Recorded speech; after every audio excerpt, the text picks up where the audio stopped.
I feel like I've been in a lot of drama. You're extra, you're loud, you're unapologetic. Well, thank you.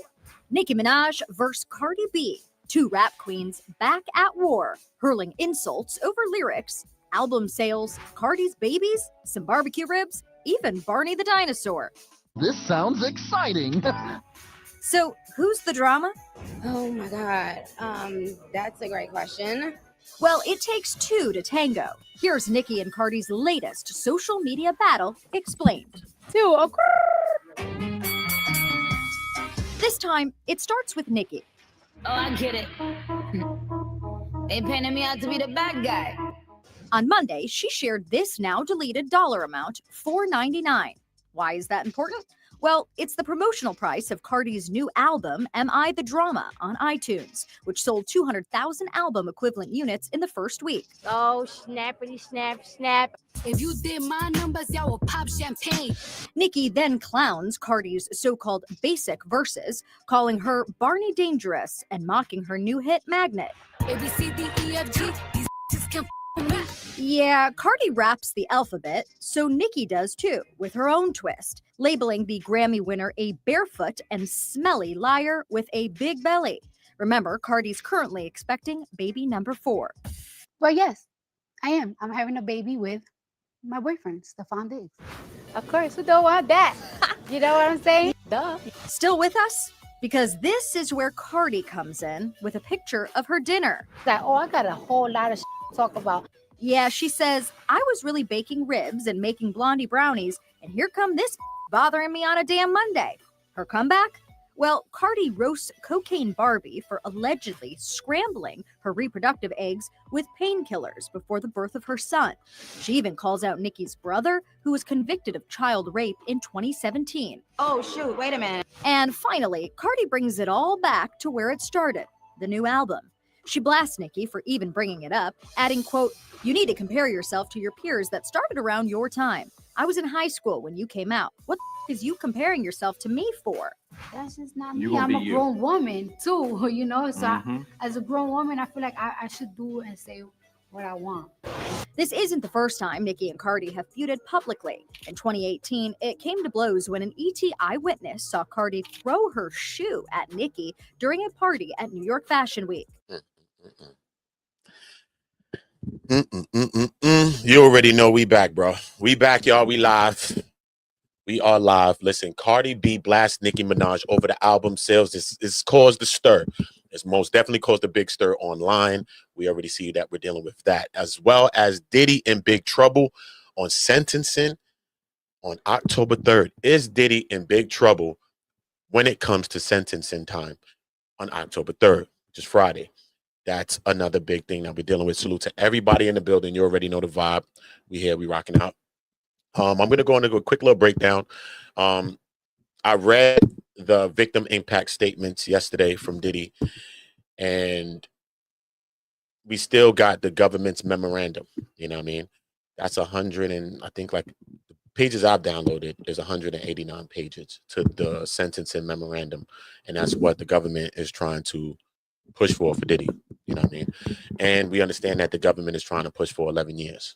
You know what I mean? Actually, 11 and a quarter years. You know what I mean? They're trying to push for Diddy. You know, I think that seems like a reality for Diddy. You know what I'm saying? Whether it's 10, whether it's 9, whether it's 5, I think all the numbers are a reality. You know what I mean? Some people may think that the impact statements are not that good or whatever the case may be. I went into Sylvia's chat yesterday, infamous Sylvia, and she was saying, nah, you know, I'm pro Diddy. And I'm like, okay, I don't know what the hell's going on.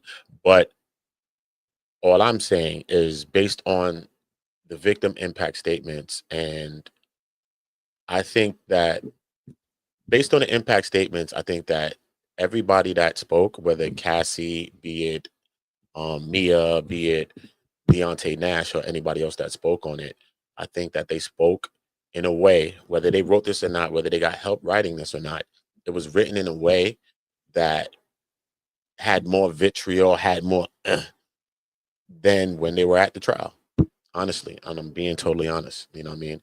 It really was. And what all the letters had in common was that They all asked the judge to not let Diddy out, to think of the community, to one person, do it for us, do it for justice.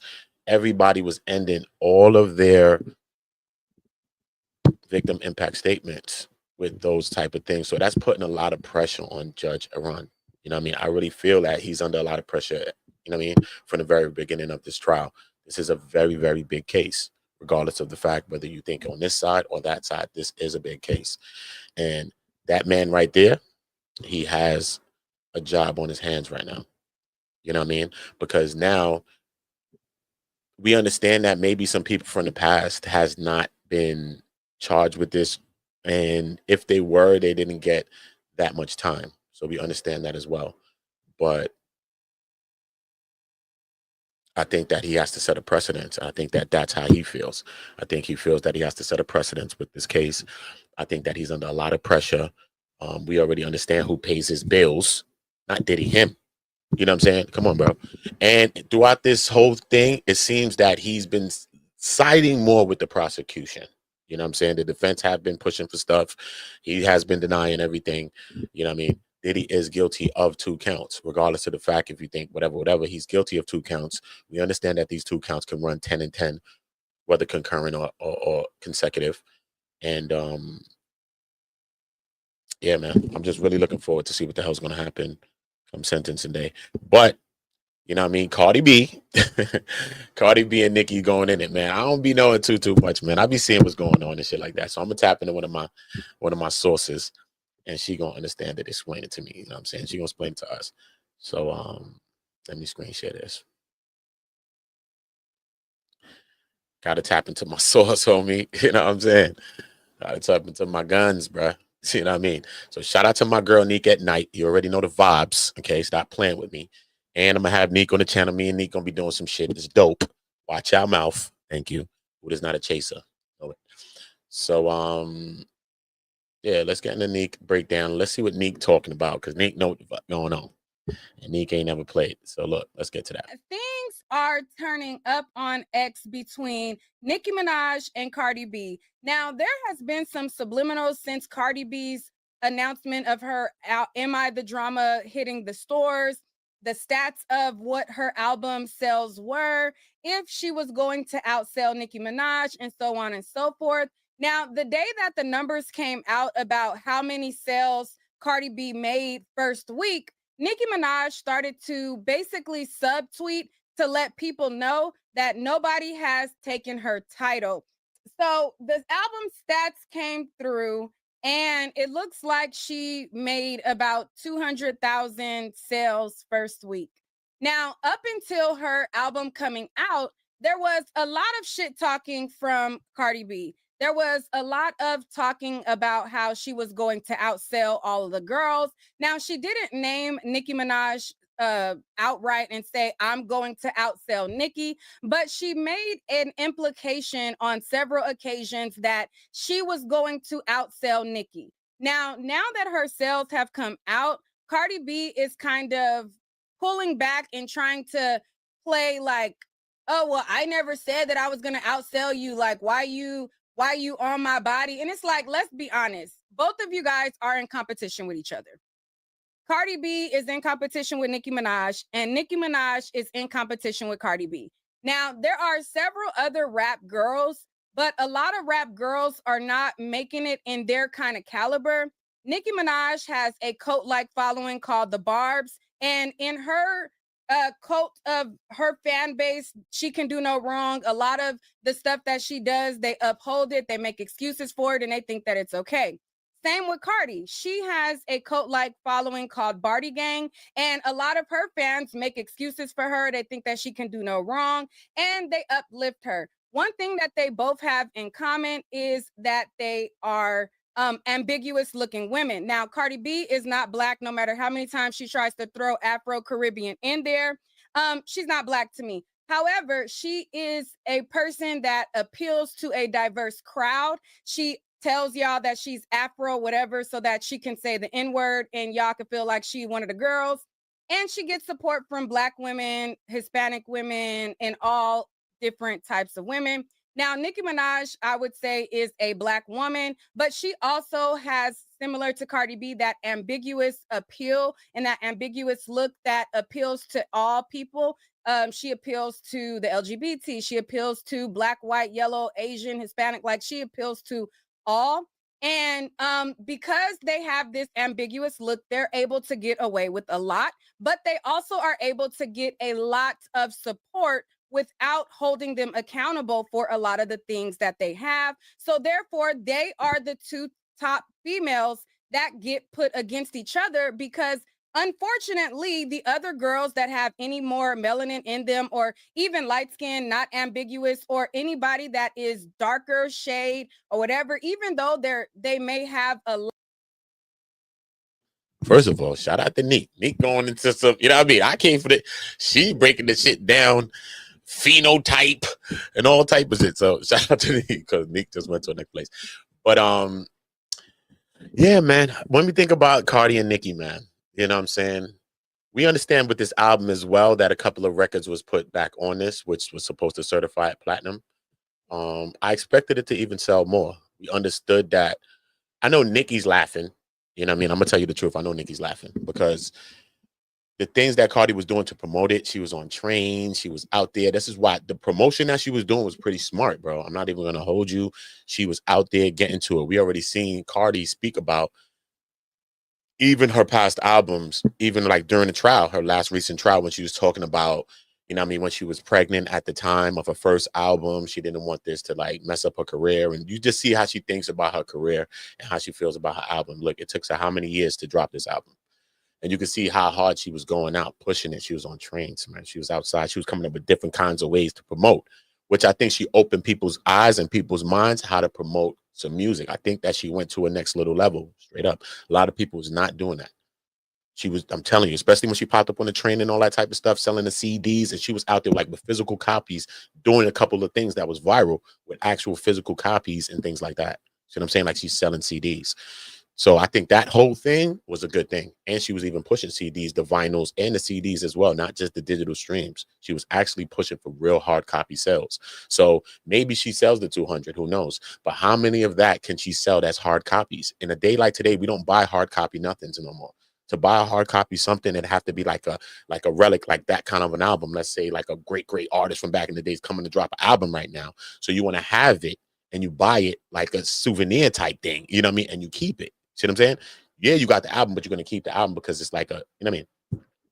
So I think that was good. I think that was good on Cardi's part, regardless of the fact, man, she 200, to even do 200 in a time like now in the climate now in music, bro, is difficult, bro. It's difficult. Everybody's not doing that. Some of the top artists are not doing 200. They're not doing 100. Come on. Meek Mill learned the harsh reality of that. Okay. When he was doing 200s before, Meek was doing 200 and change, bro. He did like 200 and he got to his mind and he was like that. That's when he got into the thing with Drake and all that other stuff, bro. And he thought that it couldn't happen. But then look, his next album flopped. You know what I'm saying? In his eyes, it flopped. You would have thought that his next album would do 100 and change 200 and it didn't.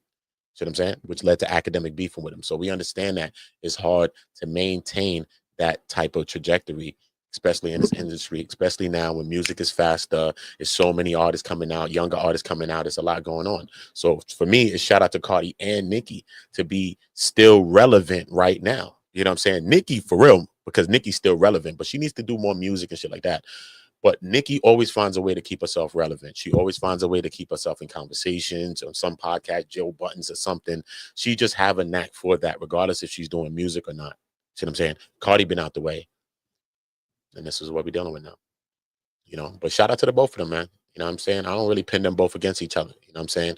When it comes to Cardi, you know, we know that Nicki write bars. You know what I'm saying? Regardless if people have helped Nicki to do anything, we understand that Nicki writes bars. You know what I'm saying? Cardi B on the other end, you know what I mean? We understand Partisan Fontaine and people like that help Cardi to write the music that she's writing and doing. Yeah, she might come up with something. But also when it comes to flowing wise, you know what I'm saying? It's like something that's more square about Cardi's flow than like how Nicki more like is like this, her flow. See what I'm saying? When Cardi's rapping, sometimes it'd be kind of like an offbeat and it'd be kind of like, you know what I mean? Like broken up in a way, you know what I'm saying? Because you can see how she's flowing the records. Just realistically, I'm just telling, not from a hating perspective, just realistically, when you listen to Cardi flow, When you listen to Nicki flow, it's different. You know what I mean? It's different. But Cardi was able to achieve all the things that she did, you know what I mean, without having to be able to write music, without having to do all of that. You know what I mean? And what came with that is personality and character type shit, like personality traits. You know what I mean? Everybody fell in love with Cardi for her personality, for just who she was. You know what I'm saying? Just regular, just down to earth. And she keeps that same spirit, regardless of what and all these things that she's going through. She still keep that same vibe, even in the court. Remember, she was in the court. She like, she's sleeping. She falling asleep. I'm like, what? Where we at? YSL trial? She in there falling asleep like Trevante Stevens or Bug or Woody or something. I'm like, what the hell? So you see that she still got that vibe. And I think that shit is just going to keep carrying her. You know what I mean? And I think that's what keeps carrying her, is that she's mad relatable. She's just super relatable. You know what I mean? Nicki's a person that she could be relatable if she wants to be, but she has this more of a queen type of aura. That's how she bopping it. You know what I'm saying? That's just how she rocking it. So some people going to get with it or they not. You know what I'm saying? But that's just how she's pushing it. So she don't really care to be down, to be cool and all that. You know what I'm saying? So Nicki's just that type of person. But yeah, man. I think that Nicki and Cardi need to do music. They need to do a song. I think they should do an album together. Straight. I think they should do an album together. It'd be one of the most impactful albums in hip hop history. Straight cheese. It's gonna outsell everybody, damn near everybody that ever dropped an album, son. They're gonna be in competition with Michael Jackson and them niggas. Straight. Beatles.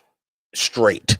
So that's how come we got to stop the dumb shit and stop the penning that shit against each other. They both dope, son. Okay, Nicki's a pen, bro. She penned that. So we're not going to compare Cardi to Nicki in that realm. Nicki writes her bars, bro. She will cook a nigga and a bitch. So let's leave that be, bro. Feel me?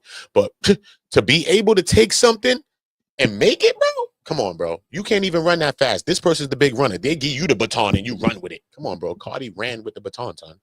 It takes that. You cannot teach that, bro. You know how many artists people try to make and break every single day, son? You know how many industry plants are created every single day and they can't even get on right now? And they got all the money and the machine behind them right now, bro. You know? Do you know?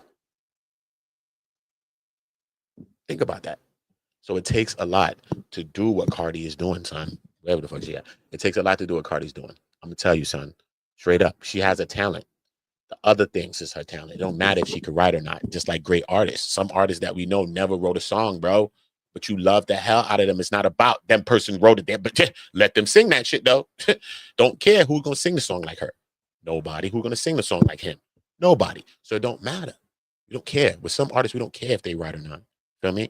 And I think Cardi has transcended writing, and she has that. You know what I mean? Whether she writes or not, she always dropping something hot. Shout out to her writers, you know what I'm saying? Because they always keep her hot. Her features, she be cooking on features. Whether we say the flow be sometimes a little stagnant how she flow, because I don't think she's really like a rapper, and she knows that. But she be cooking. The bars is always, I'm a metaphoric type rapper type stuff. You know what I mean? I like that. There's always metaphors, there's always similes, there's always like puns, double entendres, and things like that in the music. So she surrounds herself around great writers, and that's what we're doing. Lot of talent. Let's be honest, we live in a colorist world and they are not going to sell, have the support that they have. So a lot of people keep on putting them together and putting them against one another. People think that if you don't like Cardi, then you're automatically a Nicki fan. And if you don't like Nicki, you're automatically a Cardi fan, and so on and so forth. And in each other, their fan bases pin them against each other, keep the beef going. And in turn, they both are kind of watching what each other does, because they are the only ones up at this level, despite Nicki Minaj being out way longer.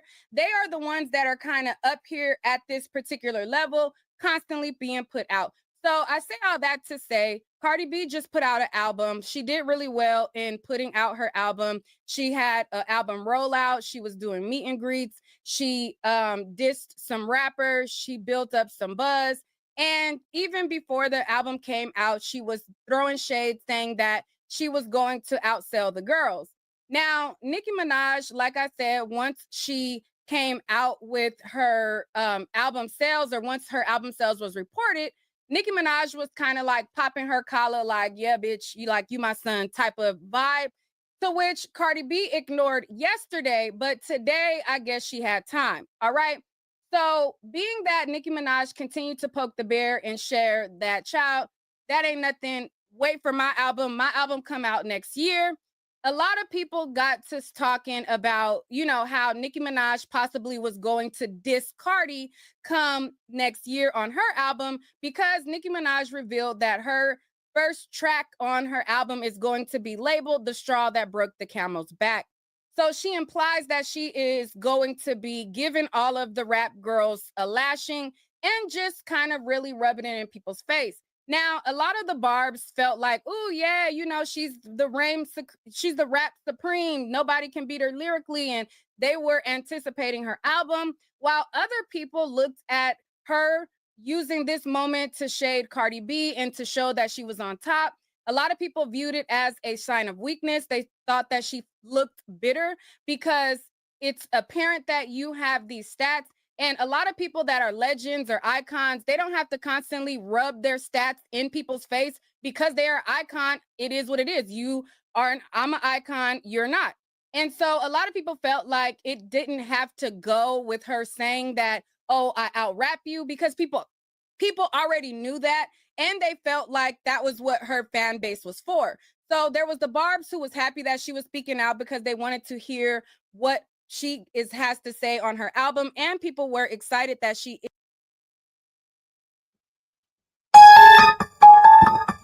The straw that broke the camel's back, bro.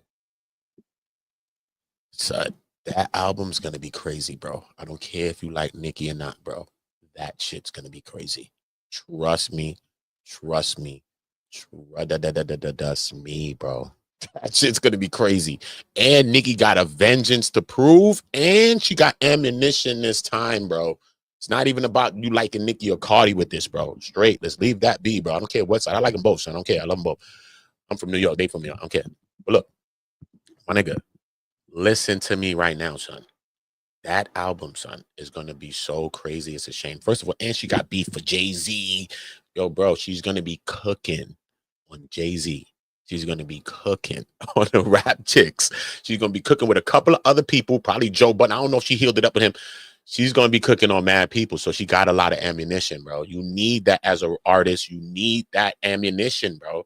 If you don't got that, it's kind of, you could drop some hits or whatever. All right, cool, but you're creating an album here. The album needs, come on, bro. It needs texture. It needs all of these types of things, bro. It needs the beef, like her. I am the drama. She coming at this chick. She coming at everybody. Cardi B. What? See what I'm saying? It need that, bro. An album needs those other things. We need the hits. You need to slow it down. Talk about her relationship with her man, with Kalani. We already know the life. We already know the story, Steph Diggs and all that. So people are gonna buy into the shit, son. This is an album. This is a point of being mega superstars the way you are. Your life is it. Us getting into your life like Eminem or some shit. We know Kim, we know his moms, we know his daughter Haley. We all know this shit. So when we listen to the album, nigga, we want to hear what's the next shit that's going on also in his life besides the beefs and the other shit, right? So it needs that too. And she got all the ammunition right now for all of that. And she got a chance to sit back and see Cardi release and watch how it went. So, but I just think that they should end the dumb shit, bro. You know what I mean? It's been going on for years, and it's really going on because from Cardi perspective, you're going to say, like, Nicki don't really want to give up the reins. She don't really want to just show love. Nicki's in a position like she just like the queen. So, you know what I mean? That's the energy. But sometimes we got to give up some of that because I believe that if Cardi and Nicki be on a song, to hell with a song, bro. They already did a song together, right? I think so. But I'm just saying, they need to do a project together. If Cardi and Nicki Minaj do an album together, bro, it's going to be one of the greatest albums in hip-hop history, bro. It's going to outsell everyone. It is going to snatch damn near all awards. Do you understand what I'm saying to you, bro? They're going to do something for females in hip-hop as well. They're going to shatter everything with this. This album, if they do this album, will be in competition with the Beatles, with Michael Jackson, with everybody that we think is great, son. And I think that's the statement that's left to be made now. Cardi came back. She sold 200, whatever she wanted to sell, this and this and that. Don't matter. The album certified platinum, regardless of the fact. Don't matter. Certified platinum, bro. Whether she put the couple of records from the past on it because her album ain't dropped in 7 years or whatever the case, doesn't matter. Those things was platinum, so it already certified the album platinum. We get that. It could be like a boost to platinum. We get it. But regardless of the fact, the shit's hot. So you can't tell me her album ain't got some steamers on there. Cardi shit got some steamers on there. She ain't even done dropping videos yet. So we gonna see that all till next summer. Trust me, we gonna get a song next summer off that album. Because she ain't dropping no album for the next 5 years, at least. So we understand that. And she's having a baby right now. It's quiet. No, she's not dropping no album for the next 5-7 years. So boom. What do we have now? The straw that broke the camel's back is gonna be dangerous, though. That shit sound dangerous. That shit sound dangerous, bro. That shit sound dangerous, bro. You know what I mean? But shout out to Cardi, bro, for being able to like bang back with Nicki. You know what I'm saying? I don't care if she could write or not. Her writers is writing, but I'm just saying, for you to bang back with Nicki, bro, and you can't write, bro. Come on, son. It's a lot. It's a lot. It take personality. You got to stunt. You got to be on some, but you ain't fucking with me. You got to be on that, bro, because you're not going to little girl Nicki, bro. You're not just going to run around a little girl. You know what I'm saying? That's what she's doing to everyone. That's why everybody's mad at Nicki, because that's what she tries to do. I mean, you my sons. You know what I'm saying? That's how she's on it. You're my sons, bro. Y'all niggas know I created the lane. I created the wave. I'm the first one to do it, homie. That's Nicki's whole energy. But I think she needs to relinquish some of those reins. There's so many great artists. If she took an approach like more like a Gucci Mane and understand, imagine how many of these artists that she would have had a hand in helping their careers to become what it becomes. Cardi B. Imagine if she played more of a role in Cardi B's career, bro. Bro, none of these will really be your sons now. You see what I'm saying? Don't stay on your ledge and in your castle by yourself talking about y'all's my sons. No, bro. Come out, help them, and then say, yeah, use my sons. You know I came out. If I ain't pop out, y'all, you know what I mean? You could probably do it that way, bro. But the point is, you got to relinquish some of those reins as the queen, bro. You know what I'm saying? To be a queen is to see queenship in other queens, bro. You got to see that, bro. You feel me? And you cannot just stick back on your castle like that. Because many artists, like even the Cardi B's and on them son, they all looked up to Nicki in some way, bro. Nicki came before all of these people, bro. Trust me, she was the only girl, bro. So at one point, you was banging Nicki's records if you didn't like it or not, bro. At one point, you was banging a Nicki joint. You might say, I ain't fucking with her no more, but at one point you were. She was the only one, bro. Who was on them records with all them niggas cooking up Khaled and all them records? It was her, bro. She was the only chick cooking, bro. Straight. At one point. For a couple of years, it was her. That's it. But Nicki got to be more, you know what I mean? Which she won't because Nicki's Nicki. But I just think that if they did an album together, it'd be one of the most definitely outselling albums in the world. But yeah, man, I think it'd be one of the greatest projects. Straight. And they do it with features and have features with them and all that other shit and really like create a project. They'll take over. And then their next solo projects after that, then after they do the album, I think they should both drop solo projects. Bang. And then take turns. Boom. 1 year time, you coming out, boom, coming out, bang. They don't even need that, bro. They don't even need the beef, bro. The beef is cool.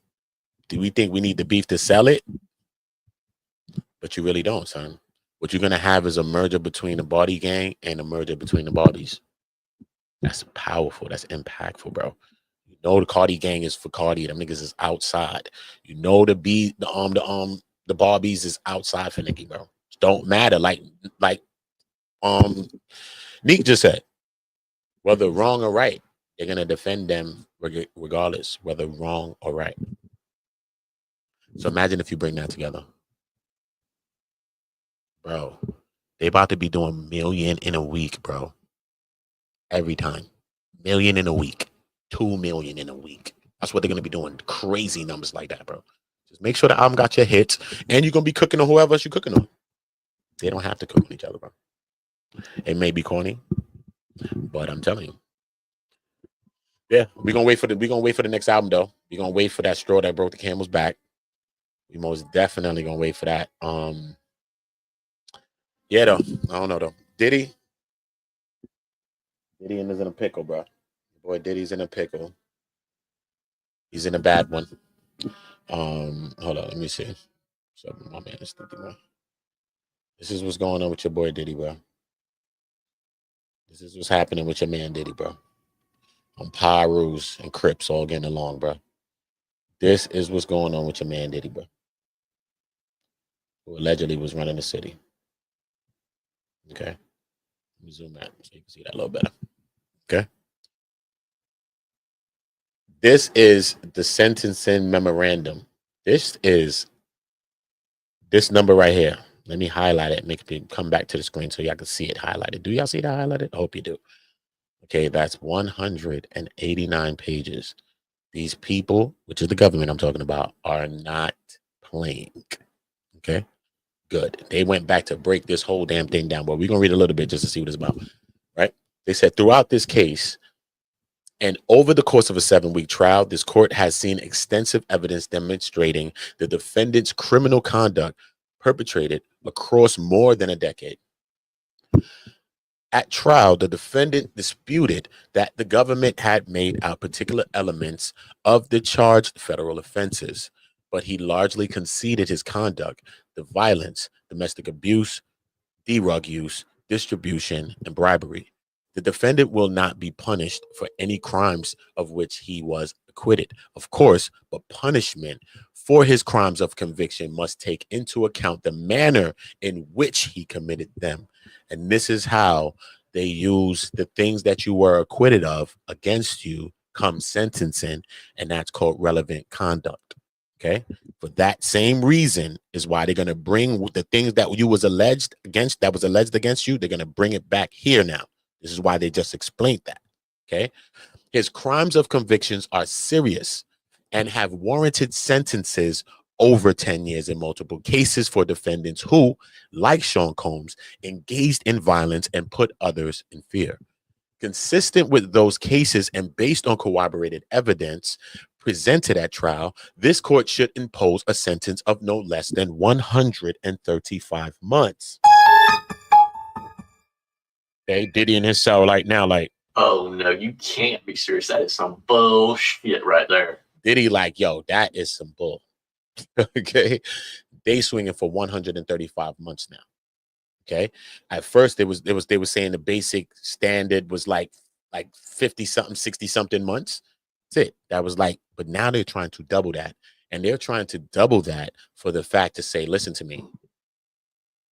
Based on Cassie being with him for 11 years and she's there with this for 11 years, we want 11 years. I think it's smart for the prosecution to think like this. I think it's like strategic to put this in the judge's mind for him to look at it like the 11 years. This girl's been there for 11 years, and you just like sticking this in his brain, because that's what the prosecution was even doing with us. During that whole trial, they were just going, reiterating. They was reiterating the smallest of details. Like even when Cassie was talking about the urine, like, oh my God, like I had to block the urine with my hand. She was like this. Cassie went just like this. She said she had to stop it. She blocked the urine with her hand. She was like, so what was going on? She's like, I was choking. It was just too much urine in her mouth. Right? They was like, so what you mean? And they was just going into breaking down each part with the urine. Bro, this is how the prosecution worked, bro. They was drilling in your mind. So for the jury to not convict on the charges that they did, that mean the jury ain't believe it, bro, period. Because they drilled it. Okay? So with things like this, they're just drilling it now into the judge's mind to understand, like, yo, listen to me. It's not just about he's just on these 2 tuition charges. Let's think about how long this woman has been with this man dealing with it. We understand that it started from she was 22, not from when she was 19. But some people may say the 19 to the 22 is the grooming phase. That's what some people may say. I mean, I can't tell people how to think and feel, but you know what I mean? Kind of makes sense. You know what I'm saying? But we understand that the FO started from 22. Okay. So maybe they should have been pushing for missing. Maybe for like 9 years. You know what I'm saying? But they saying the whole 11 years. And basically the prosecution saying those years is grooming years. So that prepared her and prepped her for the freak, also all the other things that she was about to be getting into. You know what I mean? Okay, cool. So it says imprisonment, 135 months imprisonment. That's where I was at, right? Boom. They said a substantial term of imprisonment is also needed in this case because the defendant is unrepentant, incredibly, while the defendant conceded his acts of violence and abuse throughout the trial. He now argues that his victims, make sure y'all seeing this, right? Y'all not even seeing this. Hold on. Because I don't even know why this shit even did this dumb shit. I can't even see this. I can see it. This. Cool. Let's try that. All right. Yeah, let's try that. So we can just read a little bit of it just to see what we're dealing with, right? So boom, at least how they playing their hand. right? They said a substantial term of imprisonment is also needed in this case because the defendant is unrepentant. Incredibly, while the defendant conceded his acts of violence and abuse throughout the trial, he now argues that his victims should shoulder the blame. The defendant tries to recast decades of abuse as simply the function of mutually toxic relationships. But there is nothing mutual about a relationship where one person holds all the power and the other ends up bloodied and bruised. This is a major thing because we also understand that the defense was saying that Cassie had the power in her ways because she's the one that had all the videotaped evidence. So listen, they saying basically the defense is saying, look, all right, how Puff got all the power, right? When every tape that we seen or anything that we know of any video stuff came out because Cassie had the video evidence, right? None of these things was ever found in Puff crib or nothing like that. So all the evidence Cassie had. So they saying, no, Cassie actually had more power because she had all of the videos, which is all of this videos in this trial. So maybe she's using the power of having the videos. This is what the defense was saying, right?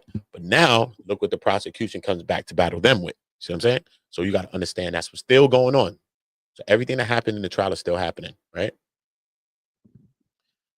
They said, indeed, in connection with sentencing, Cassandra Ventura, who, along with multiple escorts, was transported across state lines by the defendant for multi-day FOs in connection with count 3, of which the defendant was convicted, writes to the court that FOs were degrading and disgusting, leaving her with infections, illness, and exhaustion. Ventura became addicted to drugs the defendant provided her. She still has nightmares about the defendant's conceded physical abuse, which lasted more than a decade and left her with permanent scars all over her body. The abuse drove Miss Ventura to unaliving thoughts, which she almost followed through on as she testified at trial. Ventura asked the court to impose a sentence that considers the many lives that the defendant upended with his abuse and control. The court also heard testimony and reviewed contemporaneous communications from Jane, who, along with escorts, was transported across state lines by the defendant for hotel nights in connection with count 5, of which the defendant was also convicted. Now, Jane's testimony and communications detail how she was manipulated and beaten by the defendant. That evidence included a note Jane wrote to herself about how she felt violated and was tormented by how the defendant had placed and paid all of these harmful men on me and risked my health every single time for 2.5 years. The defendant, who perpetrate violations of the Mann Act involving such violence and fear, regularly face significant penalties. The defendant should be no exception, particularly when his history and characteristics demonstrate years of abuse and violence. Several former employees abused and exploited by the defendant, including one whom the defendant actually assaulted, submitted letters to the court in connection with the sentencing. These letters uniformly asked this is what I'm telling, this is the good words. I told you about this when I started this video. I said each letter, like going to even towards the end, some of them have the same language. When it comes to Mia and it comes to Capricorn Clark, they both use certain words. That's what I'm saying. Like maybe the prosecution helped tailor this too as well, because they both also use the words. It stopped the trajectory of my career trajectory. You know what I mean? So they was using like similar words, and it's hard for 2 people, 5 people, much less that gave up victim impact statements, to be saying the same kind of words. It's kind of weird, but we understand that they said what they probably wrote, and then the prosecution has dressed it up, or however that went, and now they've dressed all of this up to make everything go the way it's going to go, and then sent it back to them to say, all right, this is your whatever you saying, just dressed up. Boom. Do you agree with that? Then they probably agree with that. The letters uniformly asked the court to impose a sentence that reflects the severity of the defendant's conduct and his history and pattern of violence. Given the seriousness and the duration of the offense conduct, as well as his decades of unchecked violence, Consideration of the relevant factors under 18 U.S.C. 3553A weighs heavily in favor of a substantial sentence as well as the statutory maximum fine. The sentence imposed on the defendant should reflect the substantial psychological, emotional, and physical damage he has inflicted. Most significantly, the nature and seriousness of the offense, the need for deterrence, and to promote respect for the law, and the history and characteristics of the defendant warrant a sentence of no less than 135 months imprisonment. Such a sentence is consistent with similar situated defendants who committed Mann Act violations and is warranted here. Procedural background. Let me just check my screen. Damn, y'all ain't even seeing it, but I can read good though. But I want to show you. Listen, y'all got to drop likes for that. I taught myself to read, nigga. Reading Rainbow, bro. I can't. Yeah, nigga. So if you know what the Reading Rainbow is, nigga, know that, homie. Haru. Listen, hold up. Right? They said procedural backgrounds. A federal investigation and charges. The U.S. Attorney's Office for the Southern District of New York and Homeland Security Investigations, HSI, began investigating the defendant in connection with physical and sexual abuse of intimate partners, among other acts of violence, on November 17, 2023. In September 2024, a grand jury sitting in the Southern District of New York indicted the defendant on September 16, 2024. The defendant was arrested in New York and taken into federal custody. Since his arrest, the defendant has been housed in Metropolitan Detention Center, MDC, in Brooklyn. On or about April 3rd, 2025, a grand jury sitting in the Southern District of New York voted a 5-count superseding indictment charging the defendant with the following racketeering conspiracy in violation of the Title 18 United States Code section. Come on, bro. We know this, man. We're not going to read that, bro. Tired of this.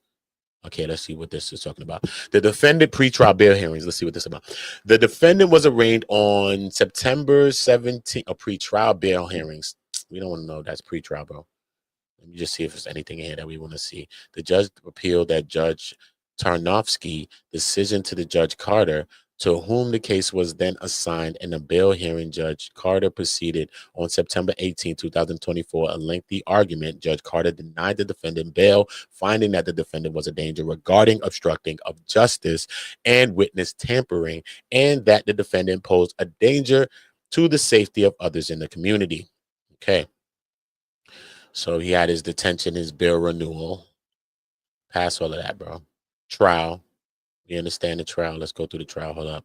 The FOs. Testimony of Jane, who was in a relationship with the defendant, ultimately 2021, through the defendant's arrest, and engaged in frequent hotel nights with the defendant, and also experienced violence and manipulations at the hands of the defendant, including after the defendant knew that he was under investigation for sex trafficking. That's crazy.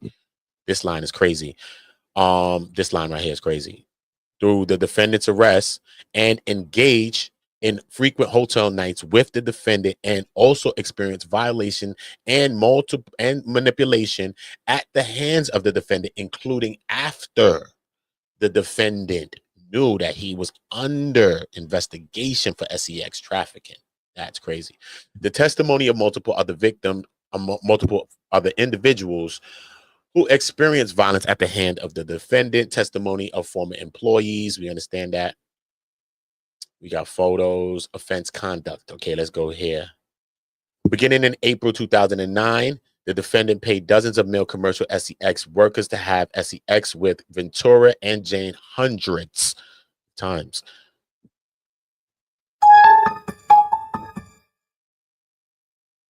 The defendant organized, directed, and paid for these FOs, as Ventura referred to them, and hotel night, as Jane referred to them, sometimes on a weekly basis. Both Ventura and Jane did not want to have sex with these strangers and told the defendant as much on several occasions.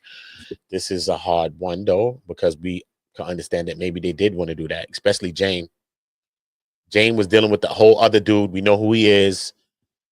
You dealing with Diddy now. Your baby father and Diddy's ops. You know what I mean? What do you want? Love and marriage from Diddy? Diddy's just a simp too. He's a simp, bro. He's a trick, cuck, and a simp. Straight. Because why is you even loving up your aunt baby moms? Like, how is that even possible? And why is y'all even acting like this was a true thing or a real thing? And y'all was appreciating each other. Y'all loved each other. And why she in the court talking about her significant other, bro? Stop, bro. How much do you love your son, lady? Come on, bro. Y'all want to make a case for Jane. Get out of here. How much do you love your son, woman? Your son was living in that house, bro. What are you talking about? $10,000 a month? And you spent all the money on a house? What are you talking about, bro? Where's your priorities, Jane? Okay? And you're FOing in a house where your child's at. And y'all gonna defend that. Y'all gonna defend that. You know how many women I met, bro? And we was cool and shit like that? Probably never went to a crib, bro. Y'all kids into who cares? Probably known her for years, probably clapped it mad times, over 100 times I've clapped it. But she loves her kids, bro. Don't matter, bro. You're gonna be FOing in your crib, bro.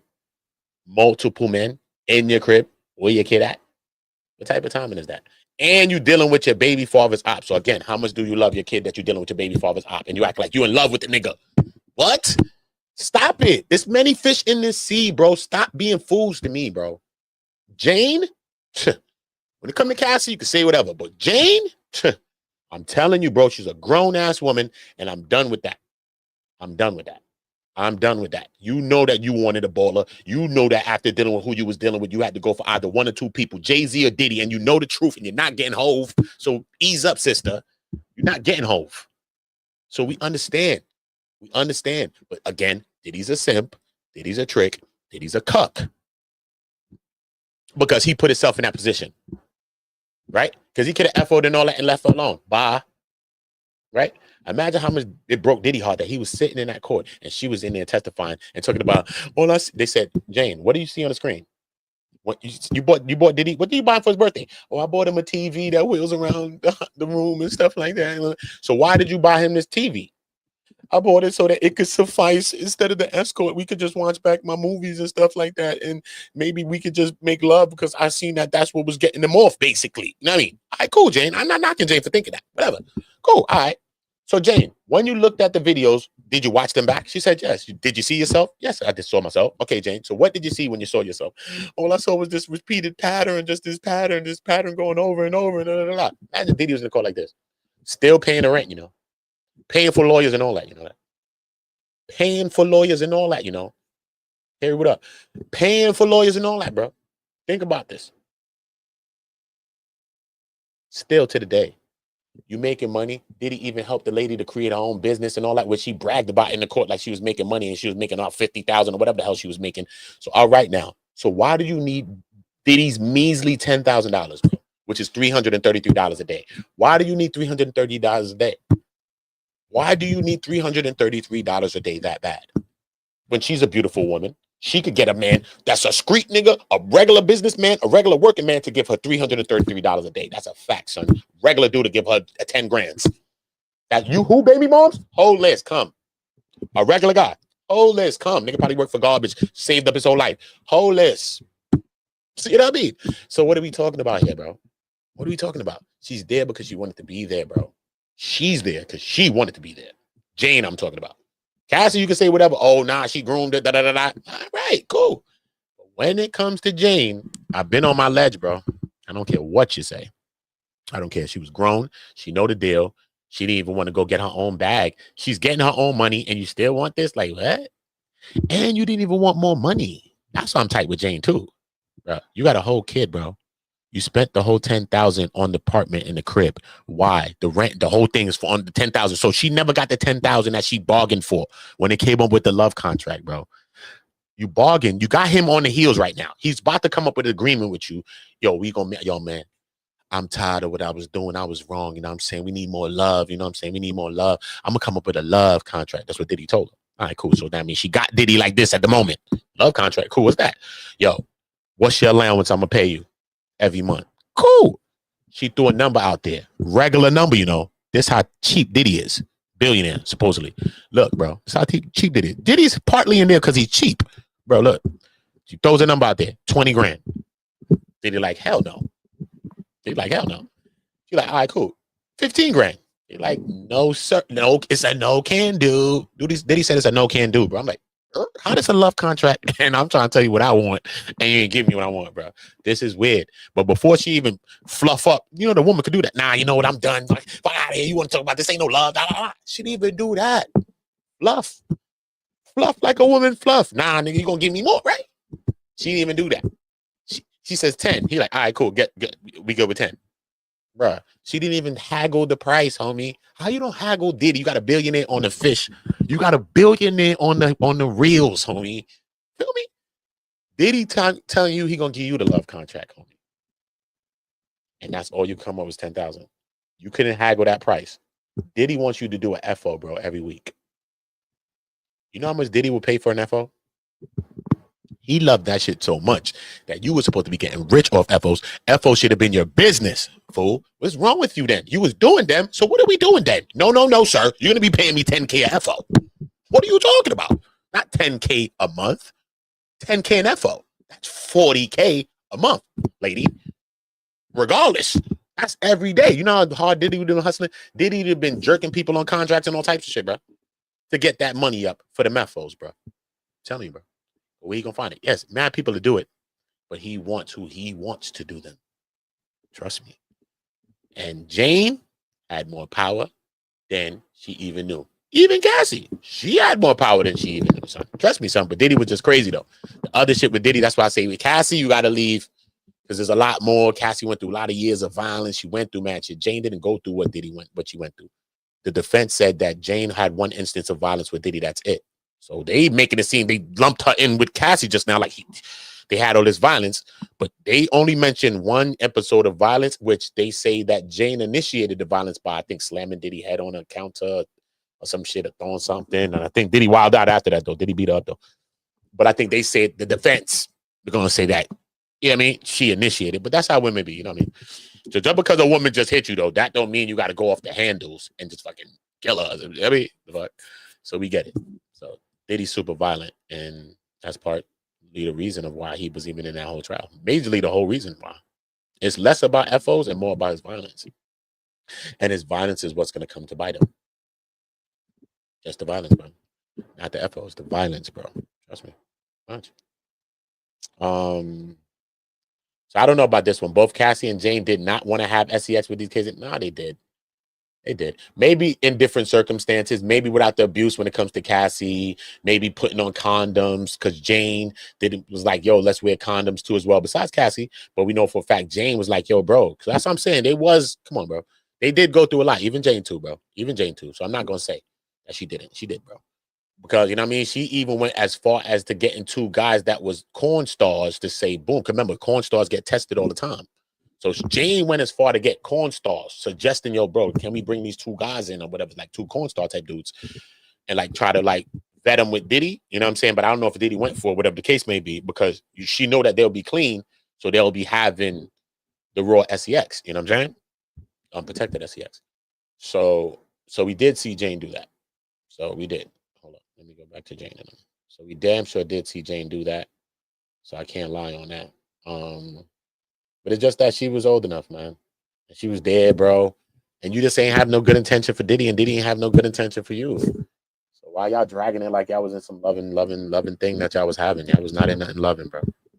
She was far from loving, like Cassie said in her impact statement. She was far from loving, bro. You too, Jane. The defendant's relationship with Ventura over the course of 4 days, Cassandra Ventura testified in detail about her relationship with the defendant, which lasted a little over a decade, for approximately 2008 until approximately 2018.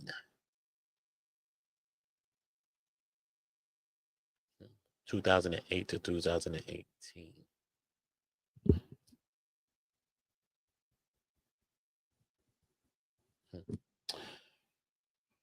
Some of her testimony is summarized below. The defendant pursued Cassie Ventura romantically when she was approximately 21 years old, and he was approximately 38 years old. After he signed her to a 10-album deal, this was the craziest thing ever, though. This is part the reason why I thought he was going to get clipped and maybe even get a bigger charge and get convicted of the bigger stuff. It's because you also did this and you never like put her out. It's like, it's crazy. And Cassie was in the court talking about Actually, Brian Steele, I think, I know whoever was not Brian Steele. Because Nicole Westmoreland spoke to Cassie, right? No. Teeny. I think Teeny Garagos. Yeah, if I'm not mistaken, I think Teeny crossed Cassie. But they was referencing this throughout the case of saying like she had so many songs, bro. She had songs with Lil Wayne. She had songs with damn near Lil Baby. I don't know. So many songs she had. And I'm telling you, it sounded like it could have been great songs. But Diddy never put the records out. You know what I mean? So I think that was kind of foul that he did that. And that's going to come to bite him in some ways too. Ventura described that at the time, she was really super young. That shows coercion in some ways. You know what I'm saying? Whether you want to think it's not coercive, but it's like if you believe in a person, you got the person, boom, the person never ever got a career. So we understand that her career trajectory was halted. Even though Capricorn Clark is saying her career trajectory was halted because she was blacklisted from the industry and all of that. And she got a son that's autistic and nonverbal and all these things is going on. And she got to work a couple of jobs to even make it suffice to what her worth is. And we understand Mia saying the same thing, as well as Mia suggesting that even maybe some intellectual property that she's created, because I remember that Mia was creating like a show or something, like her and Diddy was working on some show or something like that, or something that Diddy was, some baby of hers, like it's like a show or something that Diddy was on, but I think Diddy canceled it. And they said that's what threw her off the ledge. And then she was having like unalivened thoughts and all these other things. So the defense was trying to use that to say she was in love with Diddy and all of that. Is basically when Diddy cut off the strings with this little her baby project here is when she flipped the lid. Whatever. You could take that with a grain of salt, believe that if you want. But I'm just saying. When she said in her victim impact statement, she said, yeah, man, she took it really hard. And so to hear from their own words now and not from the lawyers talking about it, it's impactful. Whether you like it or not, it's impactful.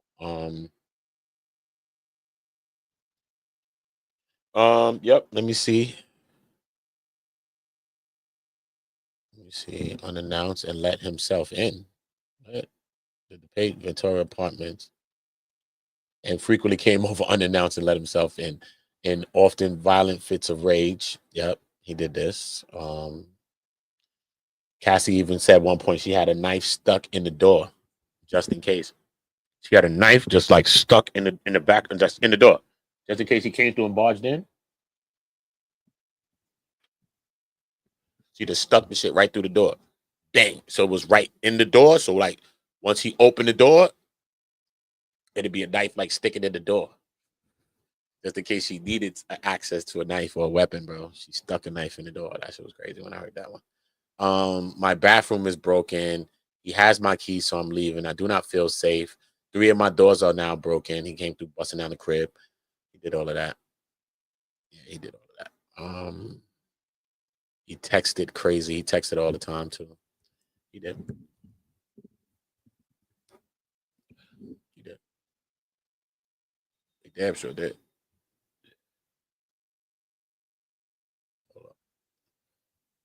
He did.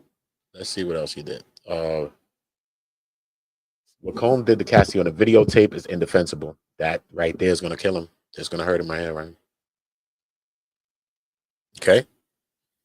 Diddy's problem is the lack of humanity as well. And what comes across in that video is a lack of humanity.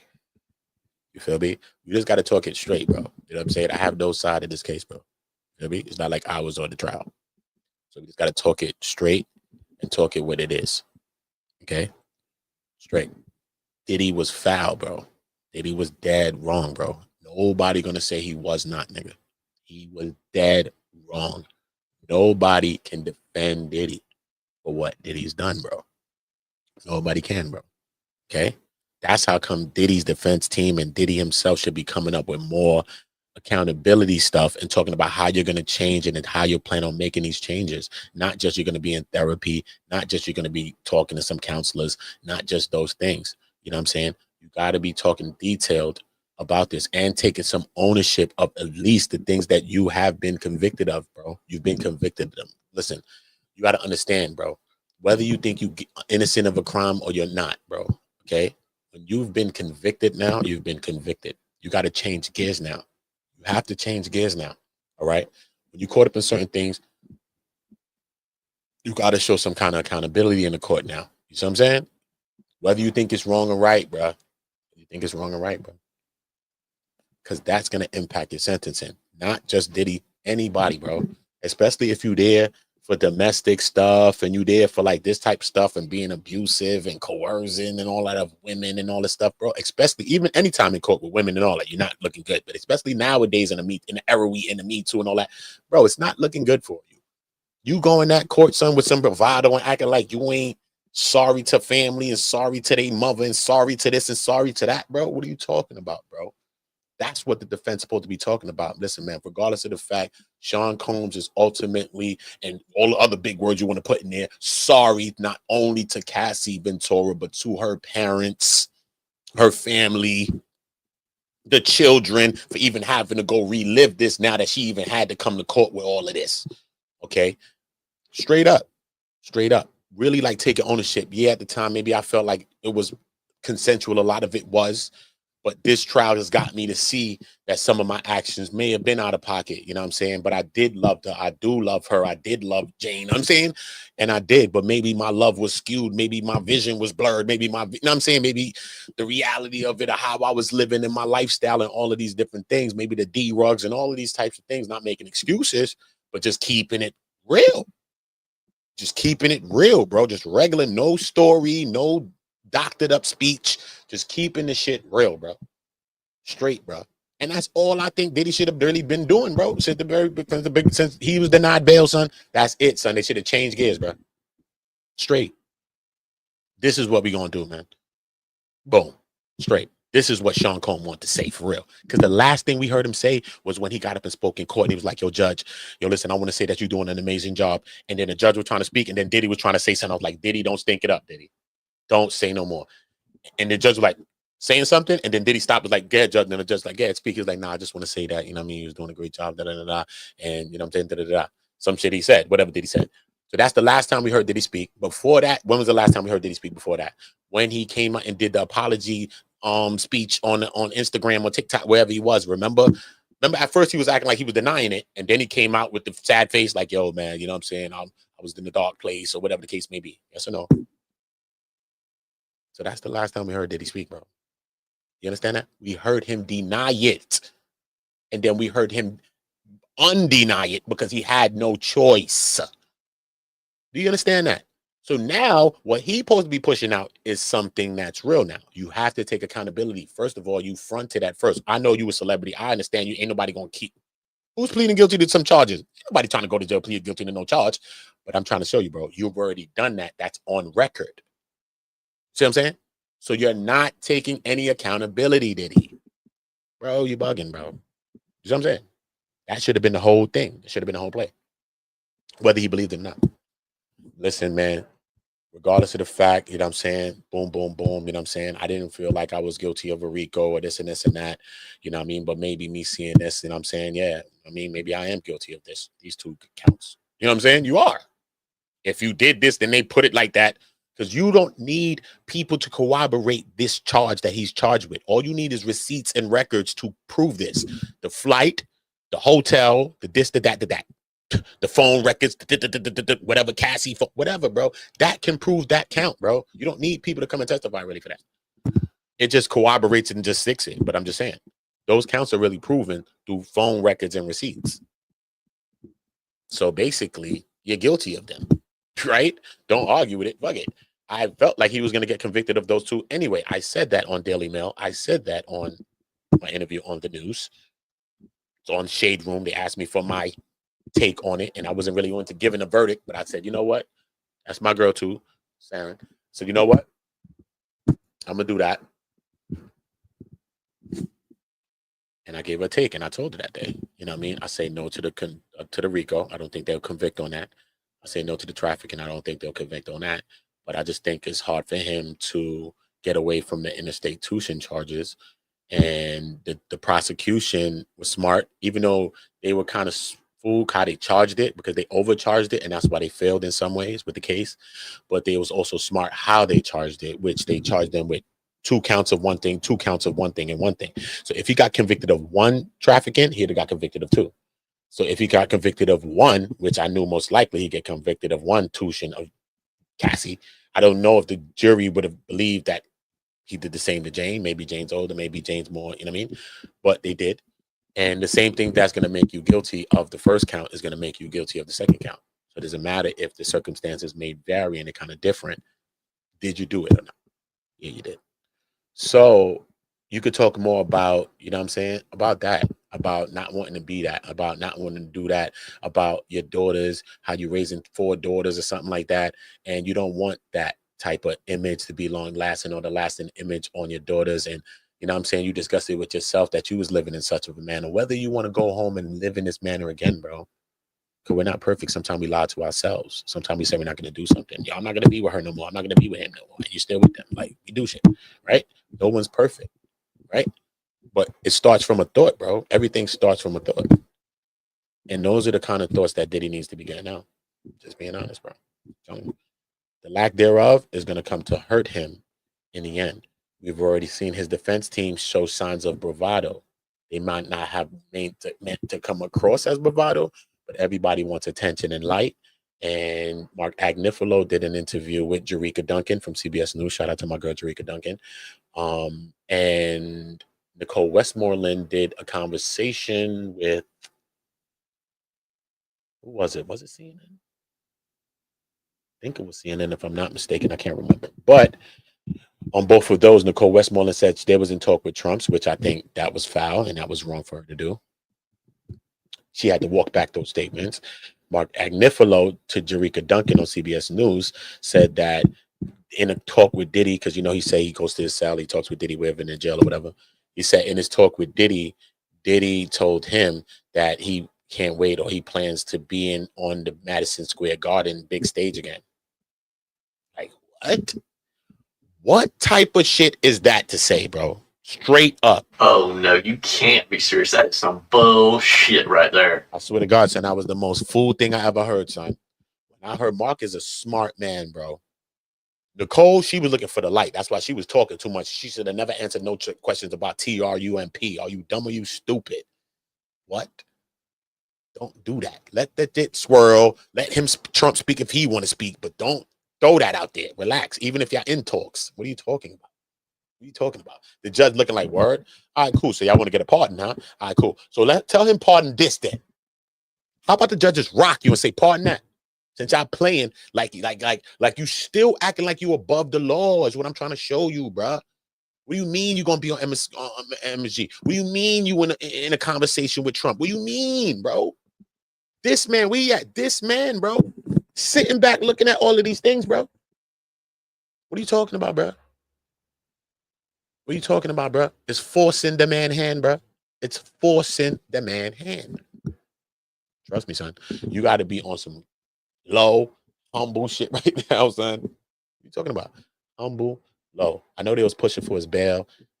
Bro, they're not giving you a bail, bro. But your people got to try. I get it. If you're in that can, you want them people to try. So they're going to have to try. I get that. Okay? But all of the bravado, all of the bolster, all of that is not needed, bro. Those victim impact statements that I read, go watch them on my channel if you haven't heard them. I read them yesterday.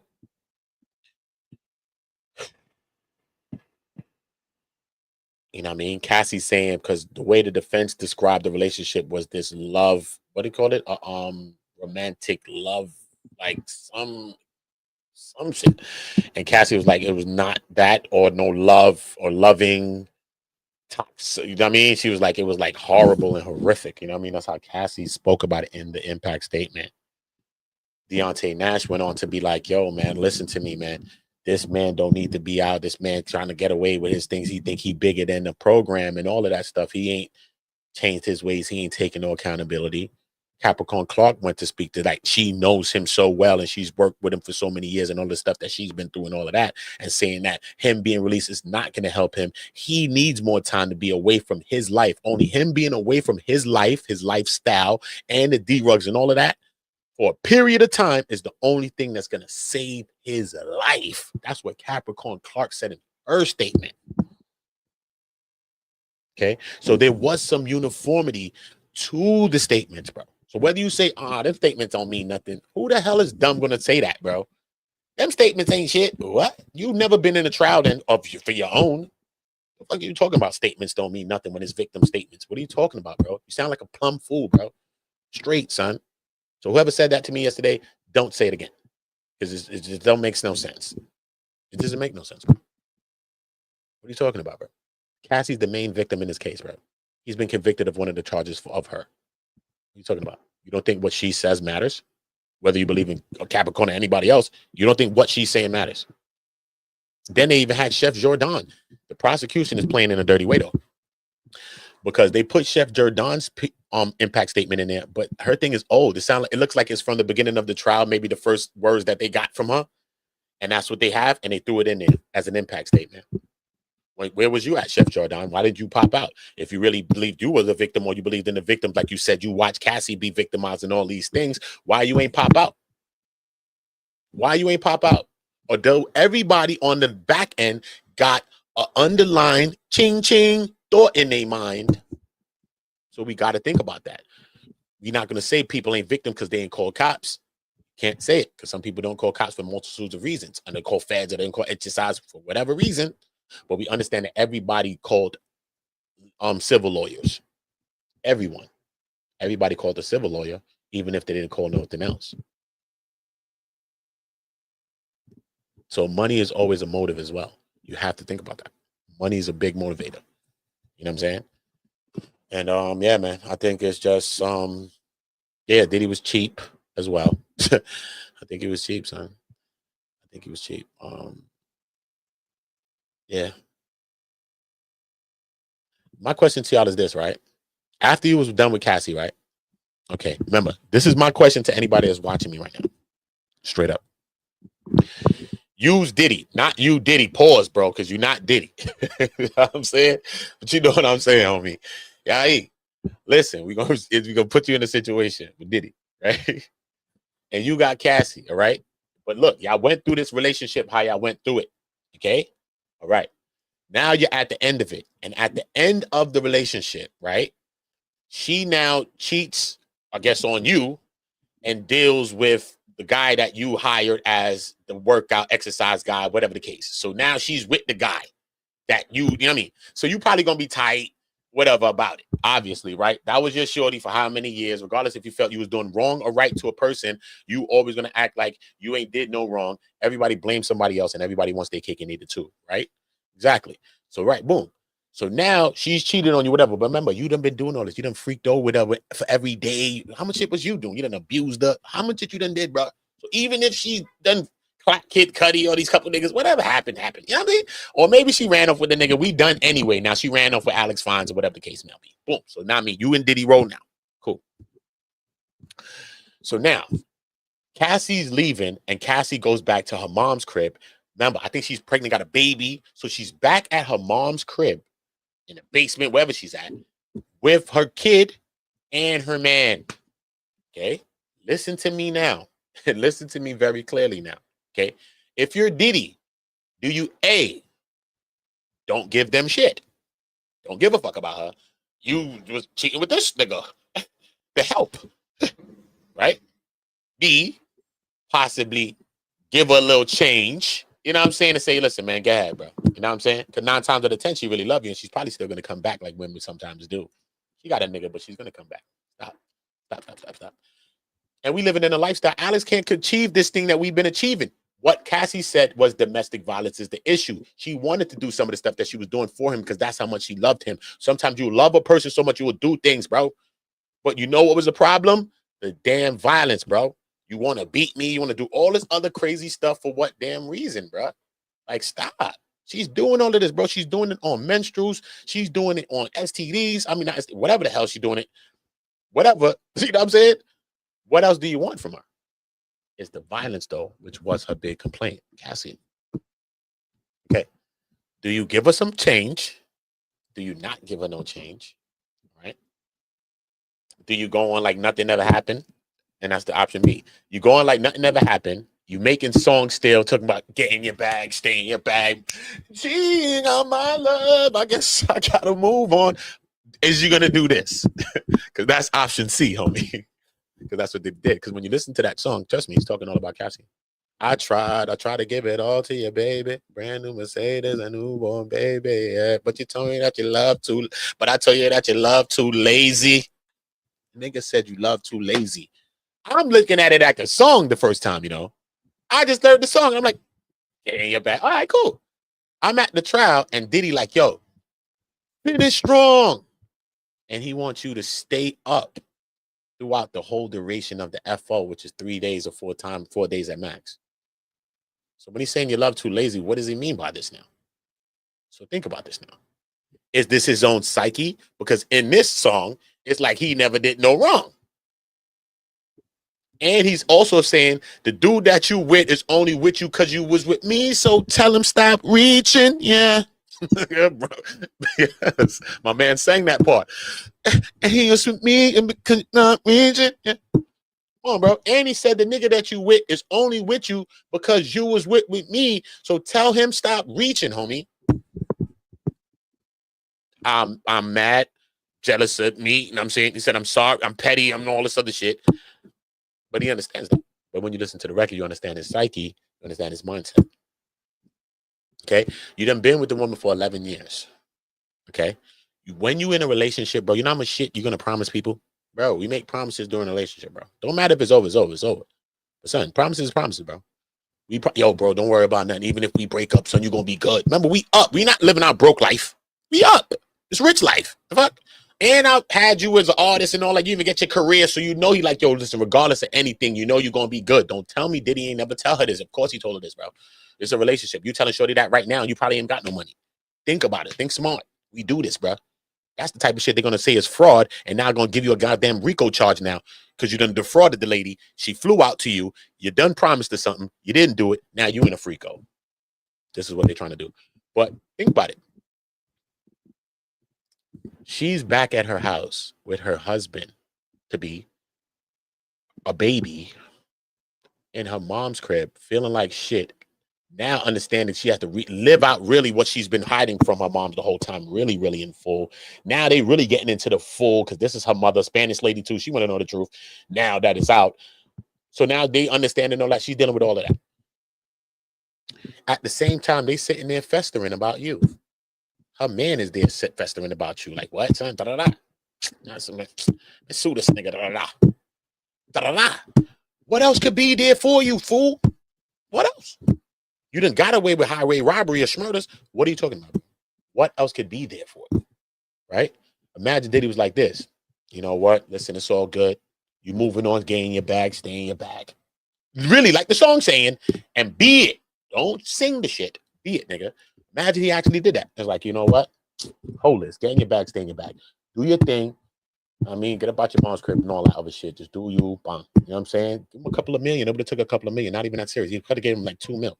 Not even that serious. If you wanted to get crazy and give him 5, he probably promised her all this kinds of money, man. She done been in a fucking relationship with you forever, doing FOs, and you done signed that, you done ate that money too. Like, bro, stop. Let's just relax. Even if you gave her 5 million, it wasn't a loss to you. You're you, bro. You're Diddy. You could have gave her 5 M's. Listen, bro, just to make sure she's good, son. Listen, bro. Hold a couple of M's. I'm not saying 5. It's a lot, bro.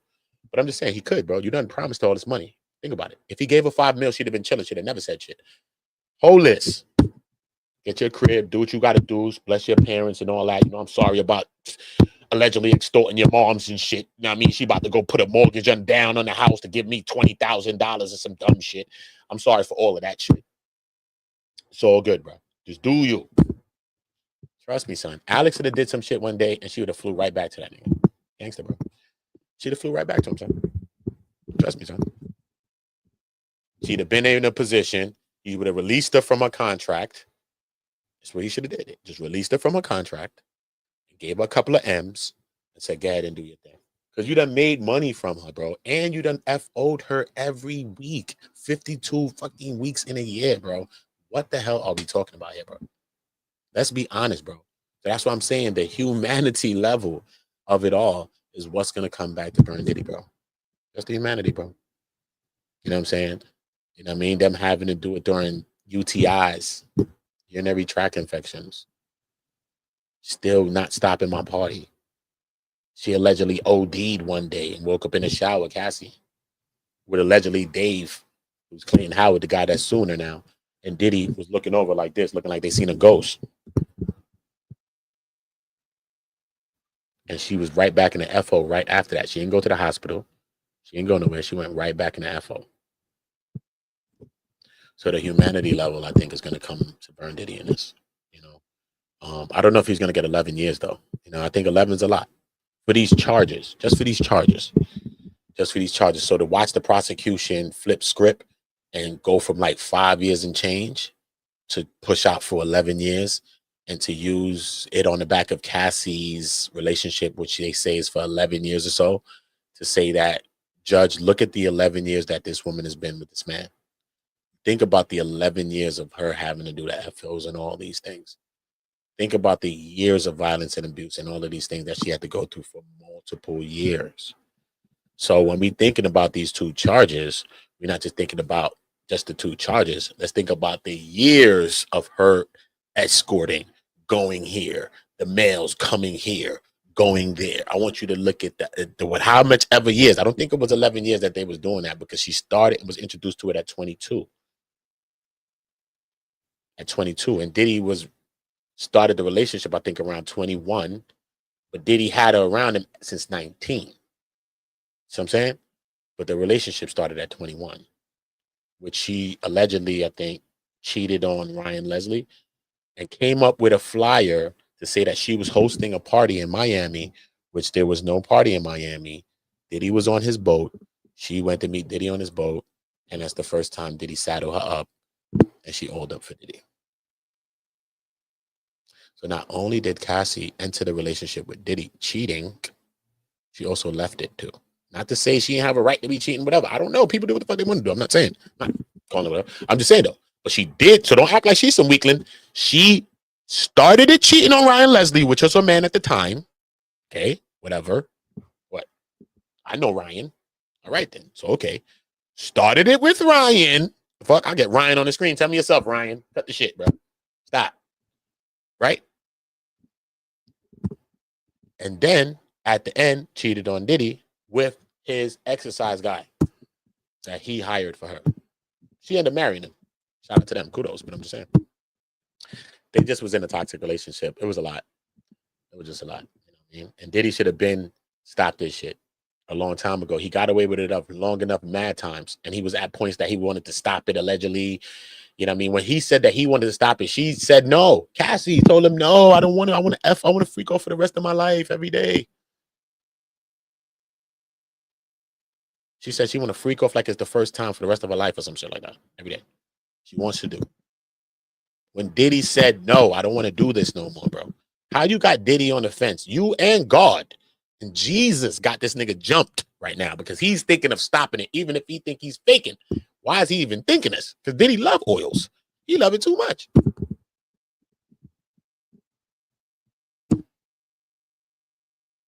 Nope. He also came up with that with Jane too. He said, nah, we're gonna have a sobriety FO, one last FO. It's the last train to Paris, homie. It's the last FO, homie. Last oil ups. He said, Joe, we having a sobriety FO. It's the last one. You know that ain't the last one. Diddy love FOs, bro. Diddy love FOs, bro. But yeah, man. I don't know what he's gonna get, but I don't think that he'll be released. Not me. I just don't, bro. It's not about being on side at all, bro. It's just what I see. And what I'm seeing here, you know what I mean? I see a bunch of like positioning and posturing for the defense. They tried the posture, made a couple of missteps. The defense, bro. I'm just talking about the defense. I don't think they've been making all of the clean, right moves since the verdict. They've been making some good moves. They've been pushing their things through, pushing the motions through, all of the things that they do, Rule 29s, everything they're doing. I get it. They've been doing everything that they have to do on the back end, preparing for appeals or anything that's on the back end. I get it.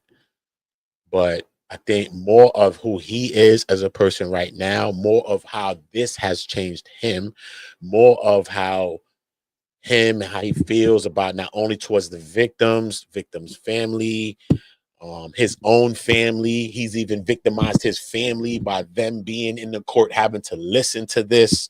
His daughters was there one day listening to the Philip, bro, and he's talking about all these graphic things. That's the first day when they said the daughters left. They're talking about they stomped out and all that, but they left, bro, because it was graphic, bro. So shout out to his daughters, bro, because the next time they came back was when Cassie, because after Phillips was Cassie, because the Spanish officer came first from the hotel. Then the escort Phillips came up, and then Cassie came up next.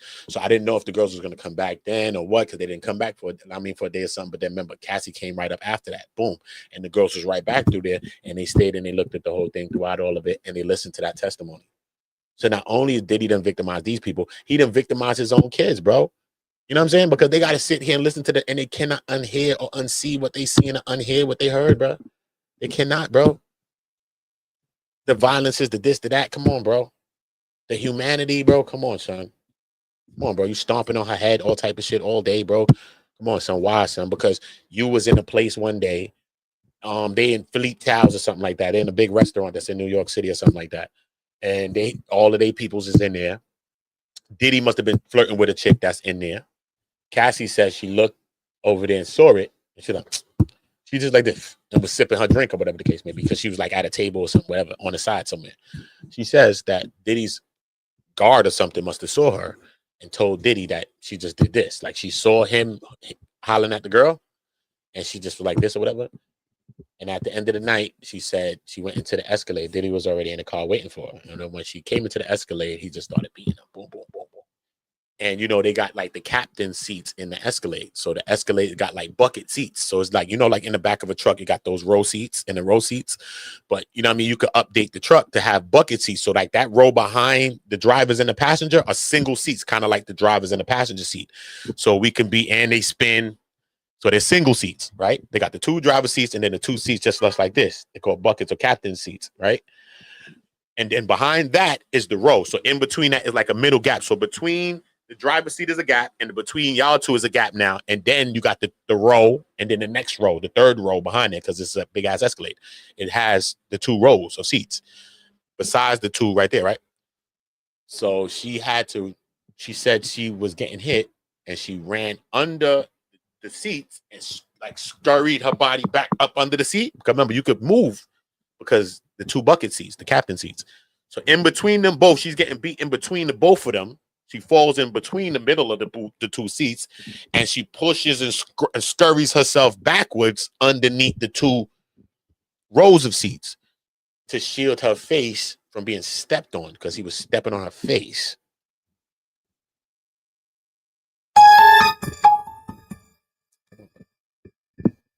Those are the things that's going to bite Diddy. So it's not about being on nobody's side, bro. It's not about being pro this or pro that, bro. You know what I mean? Right is right, son. Right is right, bro. You know what I'm saying? And nobody's going to stand for anything that we heard in that trial. And if you standing for that, is the fool. It doesn't make sense, bro. I don't have to be against Diddy or against nobody to say that. The fuck are you talking about, bro? All right? Diddy cannot stand for those actions himself. He has 4 daughters. Diddy can't even be pro Diddy in that case. He's already did the biggest achievement, which is beat the RICO, and kept his money. He's kept his money, bro. So what the fuck else is we talking about? I didn't want him to get a RICO. I thought that the RICO was an overcharge, bro. I told you this from the beginning. Fuck. Never lied about how I thought. But me personally, I'm going to be pro God and pro Jesus, homie. I don't know. Sometimes you can't even be pro yourself because you say you're not going to do some shit, but you end up doing the shit tomorrow. So stop, bro. Don't tell me who and pro that. Stop it. People pro shit because they think they got a benefit of some shit out here. That's why niggas is pro shit, because y'all think that y'all going to benefit in some way from being that. That ain't me, homie. I ain't never had the dick ride nowhere, bro. I'm going to be me, and people going to fuck with me and respect me for being me, bro. That's how it works on earth, bro, in reality. Okay? That's how it works, bro. So it ain't about nothing, bro. Because when you doing some fucked up shit, we can't even be pro that. And we done did fucked up shit in our own lives, bro. So we can't even be pro that. We can't even be pro that, bro. We still got things that we got to fix. And we got sorries to say. And bridges to mend and build and rebuild and all that. We still got that, homie. Everybody has that, bro. So we're not going to look at each other like anybody is different, bro. See what I'm saying? Straight. But don't get it twisted. Jesus and God. I'm pro that, homie. That's what I'm pro. And I like the people around me pro that. Okay? Because these things right here that's in front of us, this face and me and you, son, bro, this is deceiving, bro. It's an illusion, homie.